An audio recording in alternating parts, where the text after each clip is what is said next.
Hi everyone, I hope you all are doing good in your life. आज मैं आपको सारी सीट डिस्ट्रीब्यूशन समझाने वाली हूँ। जो मैंने पिछली बार टेबल टैग किया था उसको आपने देखा होगा। अब उसमें जो आपकी जितनी भी कंफ्यूजन है रिगार्डिंग द सीट डिस्ट्रीब्यूशन मैं उसको पूरा समझाने वाली हूँ। सबसे पहले हम उनकी एब्रीवेशंस के मतलब समझेंगे कि जो एब्रीवेशंस दिए गए हैं उनका मतलब क्या है। ठीक हो गया।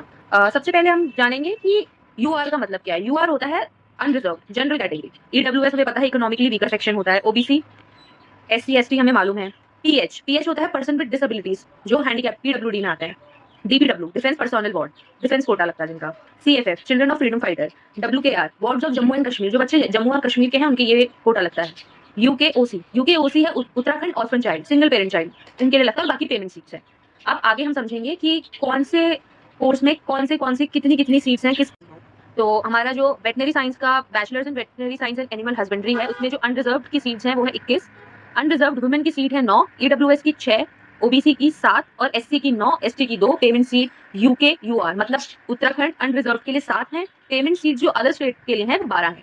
फिर है बीएससी ऑनर्स इन एग्रीकल्चर, उसमें 39 सीट्स है अनरिजर्व के लिए। वुमेन के लिए 20 है अनरिजर्व। ईडब्ल्यूएस का है 13 सीट्स, ओबीसी की भी 13 सीट्स है। 19 सीट्स हमारी आ जाती हैं एससी के लिए, 4 सीट्स एसटी के लिए। और पेमेंट सीट्स हमारी जो यूके यूआर वाली है वो है 11 और अदर स्टेट के लिए है 19। ठीक हो गया। अब है फिशरीज में हमारी 6 सीट्स है अनरिजर्व। 6 सीट्स वुमेन के लिए, सॉरी 4 सीट्स वुमेन के लिए अनरिजर्व्ड है। ईडब्ल्यूएस की 2 ही है, ओबीसी की भी 2 ही है, एससी की 3 है, एसटी की 1 है। और पेमेंट सीट्स यूके यूआर की 2 है, पेमेंट सीट अदर स्टेट की 2 है। BSc honours in community science unreserved है 23 सीट्स, अनरिजर्व्ड वुमेन की हैं 10 सीट्स, ईडब्ल्यूएस की 7 सीट्स है, ओबीसी की हमारी 7 सीट्स है, एससी की 9 है, एसटी की 2 है। और पेमेंट सीट्स यूके यूआर की 4 है, पेमेंट सीट्स अदर सीट्स की 5 है। फिर बीटेक फूड टेक्नोलॉजी एग्रीकल्चर का ही पार्ट है। तो यूआर मतलब अनरिजर्व्ड की है 3 सीट्स, यूआर वुमेन की 2 सीट्स है, ईडब्ल्यूएस की 2 सीट्स है, ओबीसी की 1 है, एससी की 2 है, एसटी की 1 है। और पेमेंट अदर स्टेट की 15 है। इसमें उत्तराखंड की पेमेंट सीट अवेलेबल नहीं है। बीटेक बायोटेक जो करना चाह रहा है उसके लिए है अनरिजर्व्ड 7 सीट्स, विमेन के लिए है 4 सीट्स, ईडब्ल्यूएस के लिए है 2 सीट्स, ओबीसी के लिए 2 सीट्स, एससी के लिए 3 सीट्स और पेमेंट अदर स्टेट की होगी 20 सीट्स। अगेन इसमें भी उत्तराखंड की कोई पेमेंट सीट्स नहीं है। इंपॉर्टेंट रिजर्वेशन है वो हमारे हैं डीपीडब्ल्यू है डिफेंस पर्सोनल बोर्ड। जो डिफेंस बैकग्राउंड से आते हैं, जिनके पेरेंट्स डिफेंस में है, उनके लिए ये बहुत एक अच्छा रिजर्वेशन है। और फिर चिल्ड्रन ऑफ फ्रीडम फाइटर्स ये भी अपना रिजर्वेशन यूज कर सकते हैं। और बाकी जो यूईडब्ल्यू है उत्तराखंड एम्प्लॉय वार्ड, जो उत्तराखंड में किसी भी जॉब में है, जिनके पेरेंट्स किसी भी गवर्नमेंट जॉब में है, उनके लिए भी ये है।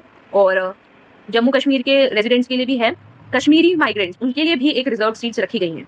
तो टोटल स्टूडेंट्स ये हमारी पेमेंट सीट्स जो होती हैं और जो नॉन पेमेंट सीट्स होती हैं मैंने आपको बता दिया है। पेमेंट सीट्स जितनी भी आप अदर स्टेट के स्टूडेंट्स आएंगे यहाँ पे आपको पेमेंट सीट्स ही मिलेंगी, जो थोड़ी सी कॉस्टली पड़ेंगी आपको as compare to non payment seats. और इसके रिगार्डिंग अगर आपको कोई भी क्वेश्चन है, मतलब जैसे आपके रैंक के अकॉर्डिंग कौन कौन सी आपको वो मिलेगी, वो चांसेस डिपेंड करते हैं कि आप अपनी काउंसलिंग कैसे करते हो। बाकी जो मैंने रैंक के अकॉर्डिंग आपको बता दिया था कि किस उसमें क्या मिलेगा क्या नहीं मिलेगा, वो मैं आपको आगे आने वाली वीडियोस में भी बताऊंगी। बट अगर उसके रिगार्डिंग आपको कोई और क्वेश्चन है तो आप कमेंट डाउन कर सकते हैं। और इसके अलावा आपका कोई क्वेश्चन है आप वो भी जरूर अपना कमेंट डाल सकते हैं नीचे। बाकी thank you so much, all the best.